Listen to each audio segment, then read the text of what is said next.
Olá pessoal, estamos aqui em mais uma semana.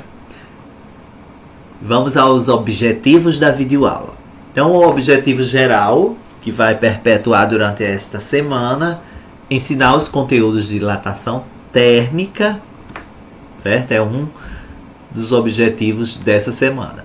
E nós temos os objetivos específicos: entender o que é dilatação, compreender os conteúdos de dilatação térmica dos sólidos, no caso a dilatação linear, a dilatação superficial e a dilatação volumétrica, e aprender a definição de dilatação dos líquidos, né? Como é que a gente calcula, né, a dilatação nos líquidos, ok?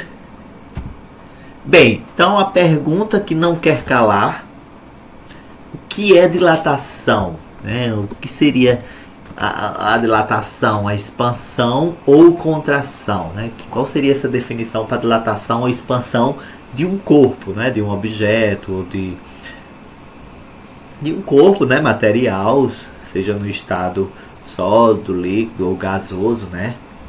Ou até mesmo na situação de plasma. Então, o que é dilatação? E aí nós temos expansão ou contração, né, dos objetos e dos corpos. Então, olha, vejamos essa figura. Veja, olha, que essa esfera metálica ela passa facilmente por este anel aqui nessa primeira imagem. No entanto, olha, se nós aquecermos a esfera, ela é aquecida, veja que ela já não passa mais pelo anel. Então, a dilatação ela explica justamente isso, que nesse caso, olha, essa esfera, devido ao aquecimento, ela aumentou suas dimensões. Ela aumentou de tamanho.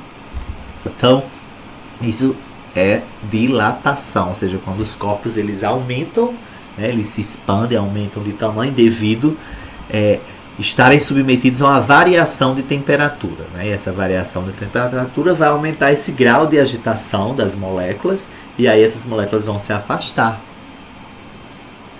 E aí o corpo ele vai aumentar suas dimensões, né? Isso a nível 3D nessa situação. No caso, o corpo é um corpo que está no estado sólido.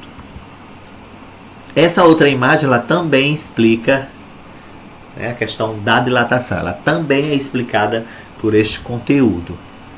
Então, esses trilhos de um trem, devido ao aquecimento, eles sofreram dilatação. E aí, ó, veja que eles ficaram tortos, né? Aí, então, isso ocorre devido à dilatação. A dilatação térmica é que explica este fenômeno.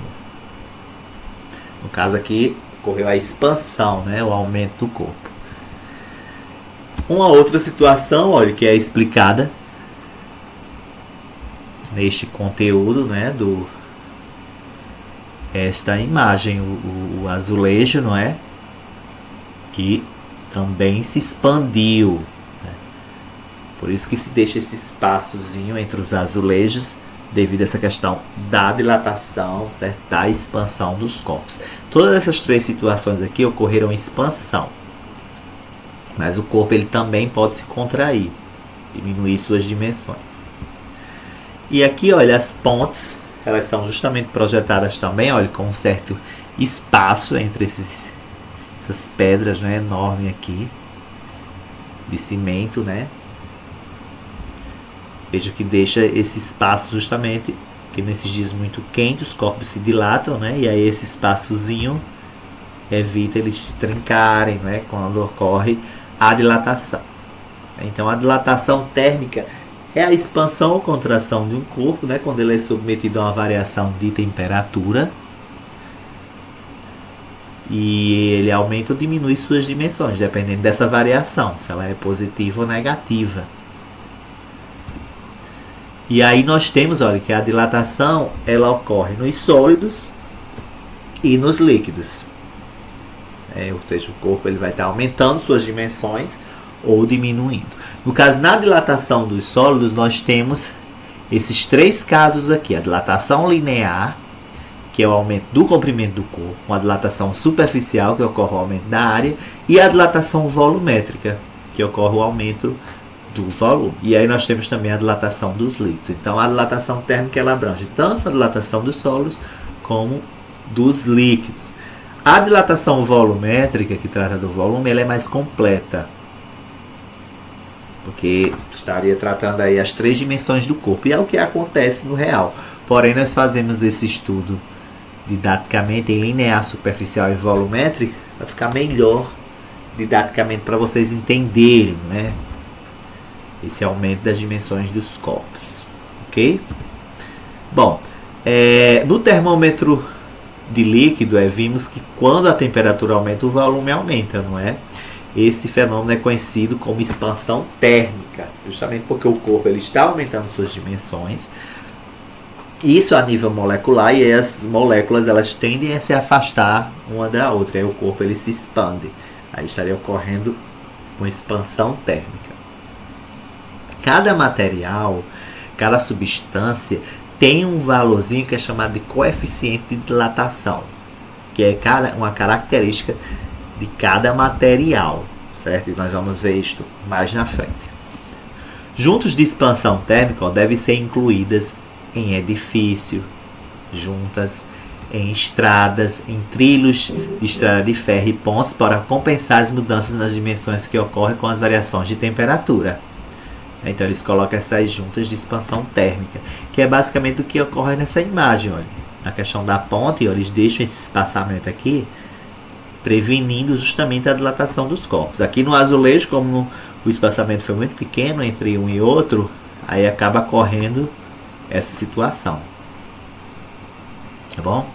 Então eles projetam já essas construções prevendo essa questão da dilatação térmica, né, da expansão. E aí nós vamos observar agora essa dilatação linear. A dilatação linear é apenas uma dimensão do corpo, certo? E aí a gente vai estar tratando do comprimento desse corpo. A expansão térmica global de um corpo é uma consequência da mudança da separação média entre seus átomos ou moléculas constituintes. Imagine as forças interatômicas de um sólido como sendo molas, né? Olha, que essas molinhas seriam a representação da distância entre essas moléculas, né? Que seria uma analogia às forças interatômicas, né? E aí quando esse corpo ele é aquecido, essa molinha, ó, ela começa a se esticar, porque as moléculas, né, os átomos, eles vão se afastar. Então vai estar aumentando esse distanciamento molecular aqui atômico quando ocorre o aquecimento, e aí o corpo ele aumenta suas dimensões. No caso aqui da dilatação linear, o corpo ele vai estar aumentando apenas o seu comprimento. E aí nós vamos ver daqui a pouco como calcular essa dilatação linear, tá bom?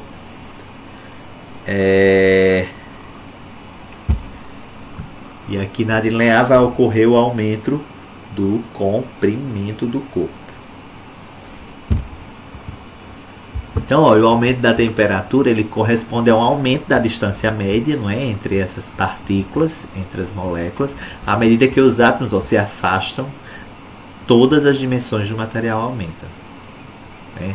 Isso a nível 3D. No caso aqui a gente está tratando apenas do comprimento, que é um fenômeno, né, explicado pela dilatação térmica, né, que ocorre quando um determinado corpo ele sofre um aumento na sua temperatura. Então, a condição para ocorrer a dilatação térmica é justamente essa elevação, essa variação de temperatura. E aí as moléculas presentes nesse corpo elas vão se agitar e vão aumentar o distanciamento entre elas. E é justamente o que acontece aqui, certo? Bem, o comprimento de um corpo ele varia em geral, né, com o aumento da temperatura, e aí vai aumentar. Aí quando essa temperatura aumenta, quando essa variação de temperatura ela é positiva, ela é maior que zero. Tanto ó, que nós temos essa barra aqui, ó, no formato retangular em verde, e ela está com um comprimento inicial LO, a uma temperatura inicial T0 e um comprimento inicial L0, LO, enfim. Considere uma barra metálica de comprimento L0 e temperatura T0, ou seja, comprimento inicial e temperatura inicial. Quando a temperatura da barra sobe para uma temperatura T, chamada temperatura final, o comprimento da barra passa a ser L, Ou seja, ele aumenta suas dimensões devido a esse aquecimento, né? Essa variação de temperatura. O ΔL aqui é justamente a dilatação linear sofrida pelo corpo. E esse ΔL ele é igual ao quê? Ao L final menos o L inicial. Então nós temos a variação de temperatura que é dada por ΔT, que vai ser igual à temperatura final menos a inicial, e a variação do comprimento que é dada por ΔL, que é igual a L menos LO. LO é o comprimento inicial. E aí nós vimos que a dilatação ela vai envolver tanto o material de que é constituído o objeto, o seu comprimento inicial e a variação de temperatura. Então, olha, a relação entre variação de temperatura e variação de comprimento para pequena variação de temperatura vai ser dada justamente por essa equação. Então, esta equaçãozinha aqui é a equação que é utilizada para calcular a dilatação linear. ΔL é igual a alfa. Esse alfazinho é chamado de coeficiente médio de expansão linear, ou coeficiente de dilatação linear. L0 é o comprimento. Então veja que o coeficiente de expansão, como ele é característico de cada material, ele não muda. Se o material é de aço, então o alfa não vai mudar, vai ser sempre do aço. E o comprimento inicial é o comprimento dessa barra de aço, por exemplo. Então não vai mudar também o comprimento inicial. Então o ΔL, a variação da dilatação, né, a dilatação linear sofrida pelo corpo, ela vai depender basicamente da variação de temperatura. Tá certo? A unidade para o alfa, que é o coeficiente médio de expansão linear para um determinado material, ela pode ser 1 sobre grau Celsius, ou grau Celsius a menos 1, ou 1 sobre Kelvin, ou Kelvin a menos 1, certo? Essa vai ser a unidade para o coeficiente de expansão térmica, que é característico de cada material. E essa dilatação linear ela vai depender exclusivamente da variação de temperatura. Aqui, por exemplo, nós temos essa tabelinha que mostra o alfa, né, no caso positivo, indicando o acréscimo no comprimento com o aumento da temperatura. Então é o alfa para cada material. Então, olha, veja que o aço, aqui, olha, o coeficiente de expansão linear é 1,1 vezes 10 elevado a menos 1. No caso, a gente andaria com essa vírgulazinha aqui, ó, do 1,1. Voltando, né, aqui no 1, 5 vezes essa vírgula. Aí ficaria 0,0000011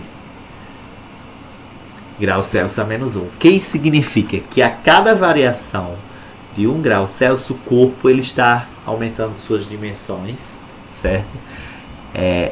No caso do aço, 0,00011 metros. Então, isso a cada grau Celsius aumentado. Certo? A cada variação de 1 grau Celsius, nós teríamos esse aumento para o aço, né? E aí nós temos outros materiais aqui. Quanto maior esse coeficiente de dilatação linear, maior vai ser a dilatação sofrida pelo corpo. Mais facilmente ele aumenta as suas dimensões. Veja que o zinco, ó, ele tem um alto coeficiente de dilatação. Então ele dilata bem mais do que o aço. O vidro Pirex aqui, ó, ele tem 0,3 vezes 10 a menos 5. Então ele dilata menos em relação, por exemplo, ao zinco, ao aço, ao alumínio. Então, esse coeficiente de expansão linear, o coeficiente de dilatação linear, ele é característico para cada material. Aqui no caso a gente está tratando de apenas uma dimensão do corpo, ok? E essa dilatação linear ocorre o aumento do comprimento. Nós vamos agora para separar a dilatação superficial e volumétrica. Vou explicar primeiro a superficial. A dilatação superficial ela vai ocorrer uma variação da área do corpo. O corpo ele vai aumentar a sua área. Aqui no caso aqui a gente vai estar tratando de duas dimensões para o corpo. No caso, olha, o coeficiente de expansão aqui é chamado de coeficiente de expansão superficial. E eu vou estar representando aqui, ó, por essa letrinha grega beta. E beta, que é o coeficiente de dilatação superficial, é igual a 2 vezes o valor de alfa. E alfa é justamente o coeficiente de expansão linear. Por que multiplica por 2?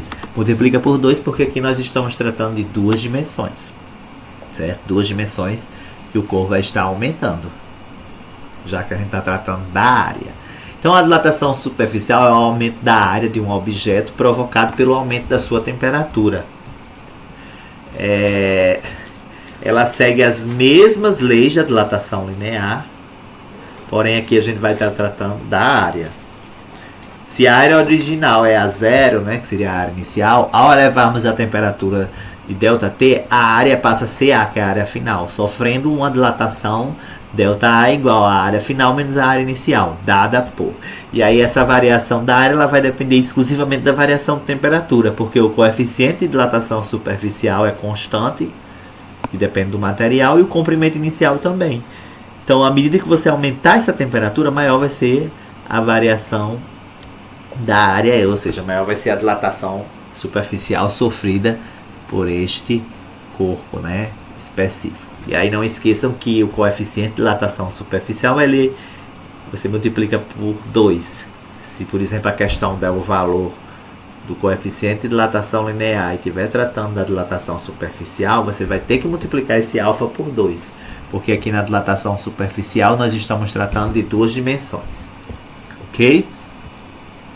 Então, olha, da mesma forma, a dilatação volumétrica, que essa dilatação volumétrica a gente vai ver mais para frente, e ela é a dilatação de 3 dimensões do corpo, o aumento do volume de um objeto provocado pelo aumento da temperatura segue as mesmas leis para a dilatação linear e superficial. Se o volume original é V0, ao elevarmos a temperatura ΔT, o volume passa a ser V, que seria o volume final, sofrendo uma dilatação ΔV igual a V menos VO, que seria a variação da dilatação, né, volumétrica aí, dada por. E aí nós temos essa equação, ΔV é igual a gama, que é esse yzinho aqui, que é uma letrinha grega. V0 é o volume inicial e ΔT é a variação de temperatura. Então a dilatação volumétrica, ela depende exclusivamente da variação de temperatura. E o gama aqui você multiplica por 3, devido nós estarmos tratando aqui das 3 dimensões do corpo. Comprimento, altura, né, e largura. Ou seja, as 3 dimensões do corpo. Por isso que multiplica por 3 aqui. Então, gama é 3 vezes o valor de alfa. Beleza? E aí essa variação do volume ela depende exclusivamente da variação de temperatura também. A dilatação volumétrica ela é mais completa, justamente porque trata das 3 dimensões do corpo. Então, quando a gente trata de dilatação, a variação de temperatura ela é condição primordial. Os líquidos eles se dilatam também, obedecendo às mesmas leis que estudamos, né, há pouco tempo para os sólidos, que é a dilatação linear, superficial e volumétrica. Deve-se notar que, como os líquidos não têm forma própria, tomando a forma do recipiente em que se encontram, não é importante o estudo da dilatação linear e superficial de um líquido. O importante, em geral, é conhecer a sua dilatação volumétrica, ou seja, do volume desse líquido. Por isso, para os líquidos, são tabelados apenas os coeficientes de dilatação volumétrica, né? Então, aqui nós temos essa tabelinha com o coeficiente de dilatação volumétrica de alguns líquidos, o álcool etílico, o disulfeto de carbono, glicerina, mercúrio e o petróleo. E aqui nós temos justamente o alfa. O gama, né? Que é a dilatação volumétrica para esses materiais. Já é tabelado, tá bom? Quando a temperatura, no caso, gente, ela varia de 0 a 4 graus Celsius, a água ela se contrai e assim sua densidade ela diminui. Mas se ela se contrai, né, ela está diminuindo o seu volume, consequentemente a sua densidade ela aumenta. Porque densidade não é a relação da massa sobre o volume, então se você diminui o volume, a densidade aumenta, porque densidade e volume são inversamente proporcionais. Esse fenômeno aqui da água ela é chamado de anomalia da água, que a água de 0 a 4 graus Celsius, em vez de ela se expandir, ela se contrai, ela diminui seu volume e aí aumenta sua densidade. Esse fenômeno é muito importante para sistemas ecológicos de lagos, em lugares muito congelados. Aqui, por exemplo, ó, nós temos esse gráfico que mostra essa questão da anomalia da água nessa condição aqui de 0 a 4 graus Celsius. Aqui ela diminui de volume e aumenta a sua densidade. Acima de 4 graus Celsius, a água ela exibe a expansão prevista, ó, com o aumento da temperatura. A partir de 4 graus Celsius, ela se comporta normalmente, certo? E aí vai estar diminuindo sua densidade e aumentando seu volume. A densidade da água, olha, ela alcança um valor máximo de 1000 kg por metro cúbico a 4 graus Celsius, né? Quando a temperatura, olha, atmosférica está entre 4 e 0, a água da superfície de um lago, ó, se expande enquanto arrefece, tornando-se menos densa a água abaixo dela. Tá menos densa, não é? Não ocorre as correntes de convecção. E aí se mantém embaixo do lago, né? Líquido lá, não se congela. E aí mantém a vida marinha lá do lago. Esse fenômeno é explicado justamente pela anomalia da água. A água da superfície ela vai congelar, o gelo permanece na superfície porque é menos denso do que a água, né? Porque como a água de baixo ela está mais contraída, sua densidade está maior, as moléculas estão mais pesadas para subir, né? E ocorrer aí as correntes de convecção, né? Que é essa troca de calor, do fluxo de calor. O gelo continua a se formar na superfície, enquanto a água mais próxima do fundo do lago permanece a 4 graus Celsius. E aí a vida marinha ali se mantém viva, né? Não morre porque não é congelada. Embaixo dos lagos não se congela devido a esse fenômeno da anomalia da água. Então, ó, se isso não acontecesse, os peixes e outras formas de vida marinha não sobreviveriam no inverno, morreriam congelados. Mas aí, como não congela nas partes mais profundas dos lagos, essa vida marinha se mantém lá. Bom, e aí, ainda aqui na dilatação dos líquidos, os líquidos como os sólidos, eles sofrem dilatações ao serem aquecidos, uma vez que não tem forma própria, fato este devido à gravidade. Eles adquirem a forma do recipiente, né? O líquido. Se o líquido estivesse livre da atração gravitacional no espaço, por exemplo, obteria a forma de uma esfera, pois nessa geometria há a menor área de superfície para um determinado volume, né? Mas aí, como nós temos aí a atração gravitacional, não é? Ele vai adquirir esse formato esférico. Ao se ver o conjunto recipiente mais líquido ser aquecido, né, tem-se a sensação de que apenas o líquido teve seu volume aumentado. Mas, na verdade, ambos os corpos, em diferentes estados físicos, sofrem dilatação. O recipiente que está comportando esse fluido, ele vai dilatar também, né, esse líquido. Como o líquido tem mais facilidade de absorver calor, ele sofre uma maior variação de volume do que o recipiente, que está no estado sólido. O que se observa é a dilatação aparente do líquido, que é chamado de ΔV aparente. Então, que tanto o líquido quanto o recipiente eles são aquecidos. E aí nós observamos a dilatação aparente, não a dilatação real. Porque a dilatação real, você vai ter a soma da dilatação do líquido mais a dilatação do recipiente. Para se saber a dilatação real, que seria o ΔV do líquido, precisa se adicionar a dilatação do recipiente.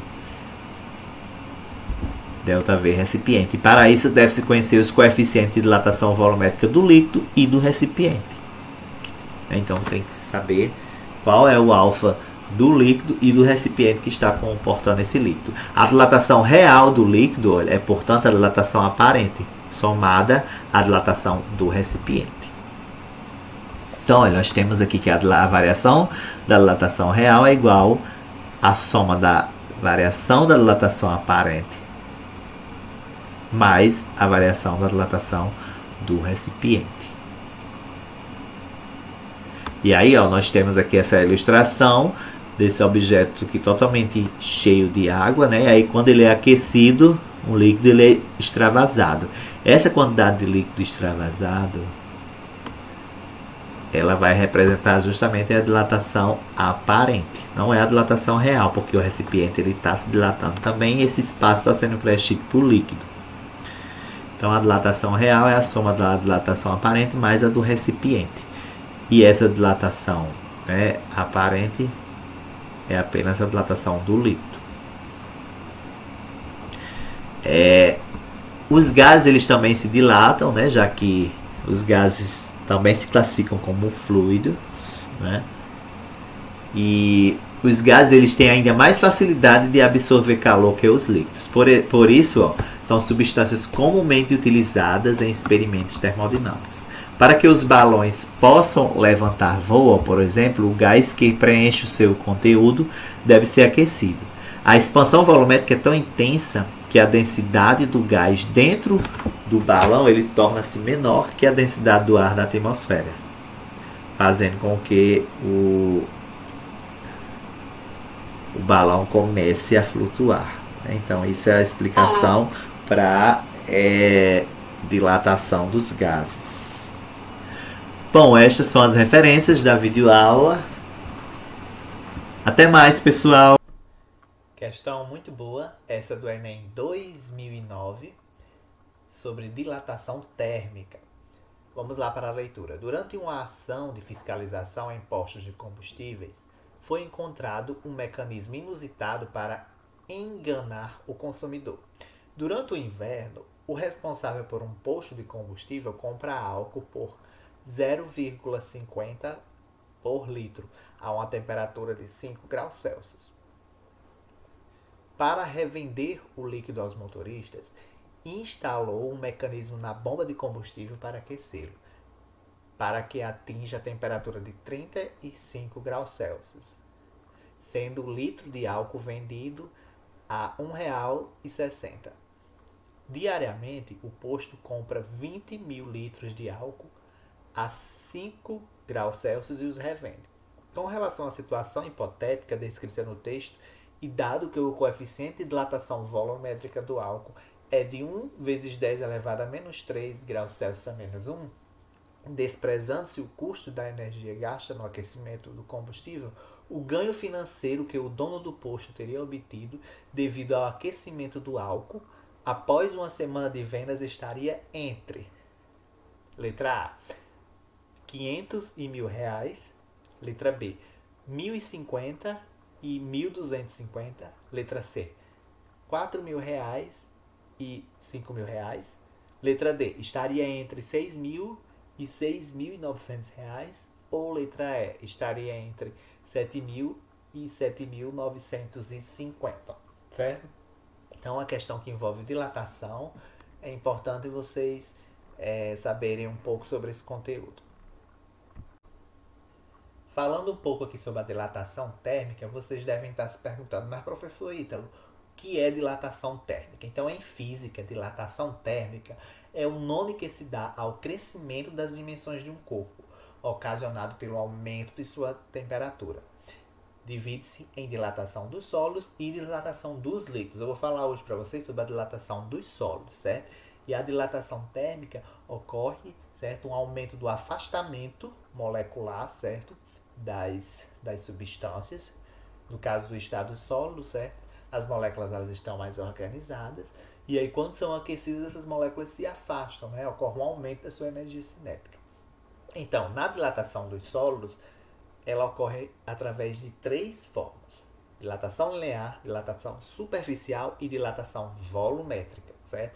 A dilatação linear ela ocorre quando o corpo sofre a expansão em uma dimensão.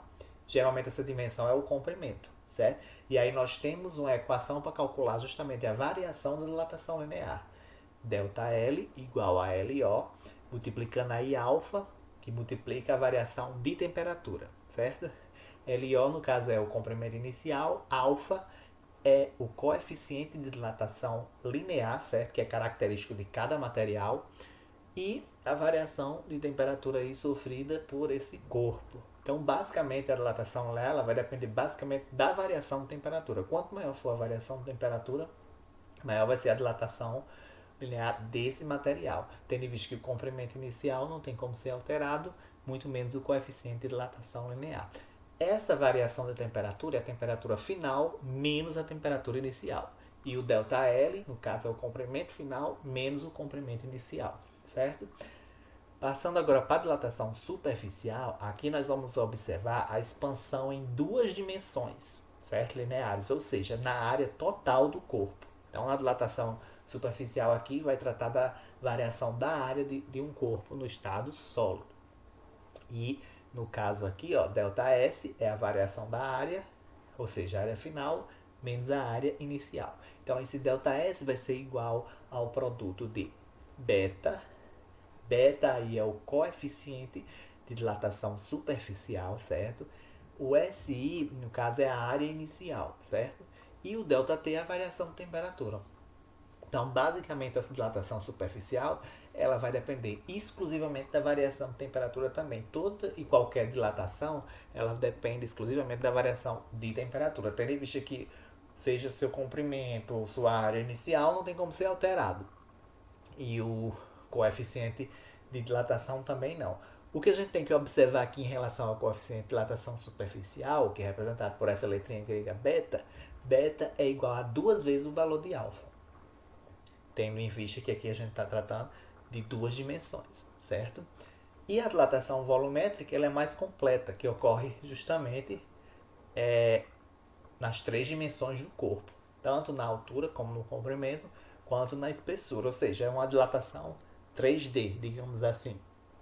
E ΔV representa essa variação da dilatação volumétrica, que vai ser igual a gama, que é esse Yzinho aí, que é uma letrinha grega. VI é o volume inicial e ΔT é justamente a variação de temperatura. A dilatação volumétrica é a mais completa, certo? É o que ocorre no real em um corpo, certo? Quando ele é aquecido e aí suas dimensões elas aumentam, mas aí a gente faz esse estudo didático de separação das suas dimensões em termos de linear, superficial ou volumétrica, certo? Então, ΔV é o volume final menos o inicial, certo? E a variação, certo, da dilatação volumétrica depende exclusivamente da variação de temperatura, certo? Toda e qualquer dilatação ela vai depender basicamente da variação de temperatura, sendo que as suas propriedades iniciais geralmente elas não são alteradas, certo? E o gama, que é esse Yzinho, essa letra grega, ele é igual a 3 vezes o valor de alfa, certo? Então, como a gente está tratando aqui da dilatação sofrida por três dimensões, gama é igual a 3 vezes o valor de alfa. Gama é o coeficiente de dilatação volumétrica, que é esse Yzinho, e o alfa é o coeficiente de dilatação linear. E aí gama é 3 vezes o valor de alfa. Então vamos lá ver a resolução da questão. É importante ser observado na resolução de toda e qualquer questão, certo? A observância de seus dados. E isso é observado, certo? É retirado na leitura da questão. Então a interpretação ela é muito importante. A interpretação dos dados, certo? Da questão. E aqui nós temos os dados e ver que equação será utilizada. Né? Nós vimos que a dilatação volumétrica, que é a completa, que ocorre em três dimensões, e aqui a gente está tratando do volume de um combustível. Então nós vamos utilizar para o cálculo, né, da variação da dilatação aqui do corpo, a dilatação volumétrica, beleza? Então o enunciado diz que o posto compra e revende 20 mil litros de álcool por dia, certo? E a gente considerando uma semana tem 7 dias, então o volume inicial aqui vai ser 7, que equivale aos dias de uma semana, multiplicando a quantidade de álcool por dia, que é 20 mil litros. Então nós teremos 140, né? 140 mil litros de combustível aí, o volume inicial. Então o álcool, como todo líquido, não tem uma forma bem definida. Logo, ele depende do formato do recipiente que está inserido, né? Já que ele está no estado líquido aqui, certo? Como os recipientes possuem formato tridimensional, atribuímos características volumétricas aos líquidos. Então, para uma dilatação volumétrica, temos. Então, aqui, veja que o estado físico do material é o estado líquido, né? Então, a gente está ocorrendo aqui a dilatação dos líquidos. No entanto, a gente vai utilizar também a equação da dilatação volumétrica, que é ΔV igual a VO alfa ΔT. Então, o volume inicial nós calculamos, que é 140 mil. O coeficiente de dilatação volumétrica que a questão nos deu, que é 1 vezes 10 elevado a menos 3, não é? E a variação de temperatura é 35, que é a temperatura final, menos a temperatura inicial. Fazendo esses cálculos, nós vamos ficar com a dilatação volumétrica de 4.200 litros, certo? Esse valor encontrado corresponde à dilatação, então, do álcool. Isso significa que a bomba vai identificar que tem uma quantidade maior do que a verdadeira. E então o lucro desse posto de gasolina vai ser maior. O lucro que o posto vai ganhar, né, com essa ação. Tendo em vista, né, que esses 4.200 vai ser multiplicado pelo valor do combustível, que é R$1,60. Então, ele vai ter um lucro de R$6.720. Então, a resposta, letra D de dado. Mais uma questão sobre dilatação térmica, esta do Enem 2018. Lembrando que muitas vezes a resposta se encontra na análise dos dados, certo? Na interpretação da questão, que isso é muito importante, né? Se for preciso, leia 3 vezes. Ou em um gráfico. Então veja que essa questão tem um gráfico que é importantíssimo, em que a resposta está justamente nesse gráfico. Mas vamos ler aqui a questão. Alguns materiais sólidos são compostos por átomos que interagem entre si, formando ligações que podem ser covalentes, iônicas ou metálicas.